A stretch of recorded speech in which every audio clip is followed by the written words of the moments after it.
નમસ્કાર ખેડૂત મિત્રો, આપણું સ્વાગત છે ખેડૂત વિકાસ યુટ્યુબ ચેનલમાં। મિત્રો, આજના આ વિડીયોની અંદર આપણે આજે છે જીરુના ભાવમાં વધારો કે પછી ઘટાડો અને જીરુની જે બજાર છે એ કેટલા રૂપિયા સુધી જઈ શકે છે તેના વિશે સંપૂર્ણ માહિતી મેળવવાના છીએ।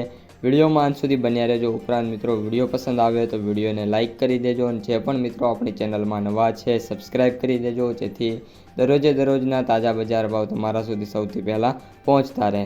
સૌપ્રથમ મિત્રો, જીરુની બજારથી શરૂઆત કરીએ તો જે જીરુની બજાર છે એમાં મિત્રો આજે પ્રતિ મણે વાત કરીએ તો 20થી લઈને 50 રૂપિયાનો ઘટાડો જોવા મળી શકે છે। આ ઉપરાંત મિત્રો, જે જીરુની આવકો છે એમાં પણ સતત નાના મોટા ઘટાડા જોવા મળી શકે છે।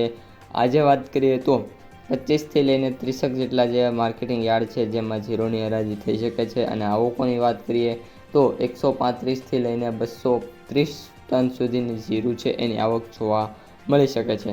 આ ઉપરાંત ખેડૂત મિત્રો, સૌથી ઊંચા ભાવની વાત કરીએ જીરુના તો આજે 4450 રૂપિયા સુધીનો જે સૌથી ઊંચો ભાવ છે જોવા મળી શકે છે। આ ઉપરાંત મિત્રો, વાત કરીએ ઓન એન એવરેજ ભાવની જીરુના તો અત્યારે મિત્રો જે ભાવ છે એ 3200 રૂપિયાથી લઈને 3800 રૂપિયા સુધીનો જે ભાવ છે એ ઓન એન એવરેજ મિત્રો જોવા મળી રહ્યો છે। હવે મિત્રો, જીરુના વાયદાની વાત કરીએ તો જે વાયદો છે એ અત્યારે મિત્રો આપણે વાત કરીએ તો 19115 રૂપિયા જોવા મળી રહ્યો છે, જેમાં 15 રૂપિયાનો સુધારો છે, બાકી વાયદો છે મિત્રો કોઈ પણ પ્રકારની તેજી જોવા નથી મળી રહી। ત્યારબાદ મિત્રો, વાત કરીએ જીરુની માર્કેટ પ્રાઇસ સમરીની તો એવરેજ ભાવ 16812, સૌથી નીચા ભાવ 7000 અને સૌથી ઊંચા ભાવ 19900 રૂપિયા પ્રતિ ક્વિન્ટલે જોવા મળી રહ્યા છે। તો મિત્રો, આ અત્યારની સમગ્ર માહિતી વિડીયો પસંદ આવ્યો હોય તો ખાસ વિડીયોને લાઇક શેર સબસ્ક્રાઈબ કરી દેજો। હવે મળીશું બીજા વિડીયો સાથે આવતા વિડીયોમાં। અસ્તુ, જય હિન્દ।